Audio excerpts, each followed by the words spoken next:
Sassy World. I hope you're all staying safe and remaining positive during these unfamiliar times. Feeling alone, I understand, but we're all in this together. Yet I wanted to share with you, yesterday's already past, it's today, and this is nothing like last time. We're not zombies. We're definitely more aware, more informed, and I want to help you prepare. With all the volatility in the stock market, it causes a lot of uncertainty. And with the coronavirus, some are very concerned that it's heading towards another housing crash. Experience probably, around pretty fresh in our minds of 2006 and 8, so I can understand those fears. But there are reasons, however, indicating that this real estate market is nothing like 2008. Take a look and swipe over to the slides and graphs, proving this is nothing like the last time by keeping current matters. First, mortgage standards are nothing like they were back then. During the housing bubble, it was difficult not to get a mortgage. Everyone did. Today, it's much, much tougher to qualify. The Mortgage Bankers Association releases a mortgage credit availability index, which is a summary measuring which indicates the availability of a mortgage credit at a point in time. The higher the index, it is easier to get a mortgage. As shown during the housing bubble, the index skyrocketed. Now currently, the index shows how getting a mortgage is even more difficult than it was before the bubble.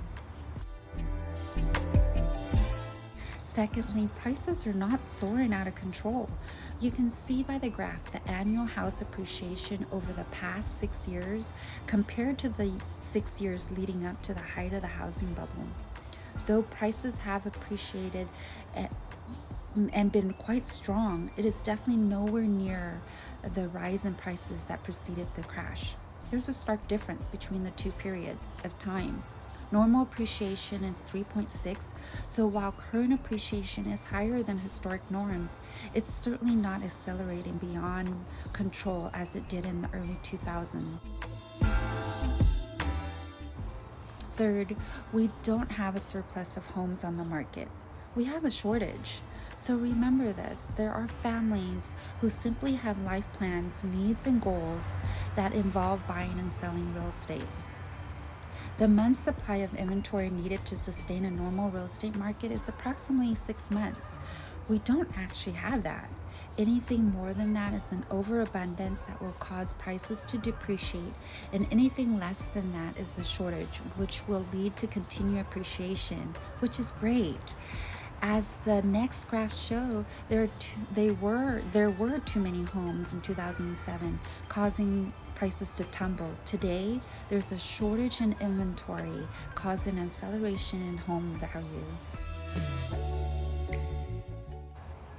Fourth, houses become too expensive to buy. The affordability formula has 3 components: the price of the home, the wages earned by the purchaser, the mortgage rate availability at the time.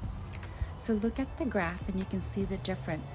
14 years ago, prices were high, wages were low, and mortgage rates were over 6. Today, prices are still high, wages, however, have increased, and mortgage rates is about the 3.5. Fantastic! You can buy the home of your dreams. It's so super, so much cheaper to borrow money.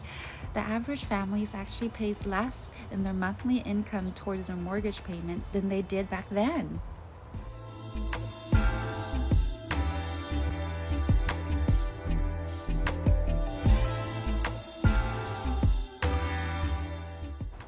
Fifth, people are equity rich, not tapped out. In the run-up to the housing bubble, homeowners were using their homes as personal ATM machines.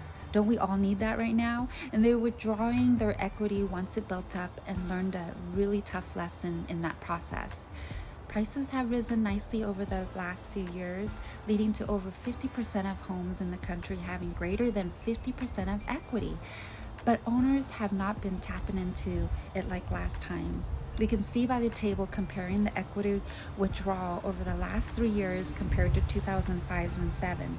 Homeowners have cashed out over $500 billion less than before. I know it sounds like a lot, right? But nothing nearly compared to what it was. During the crash, the home values began to fall and sellers found themselves in negative equity situation where the amount of their mortgage they own was greater than the value of their home. Some decided just to purely walk away from the home, and it led to a rash of distressed property listings, foreclosures, and short sales, which is sold at huge discounts, thus lowering the value of other homes in the area. So what I'm sharing with you today is that, like Dr. Fauci says, we don't make the timeline, the virus does.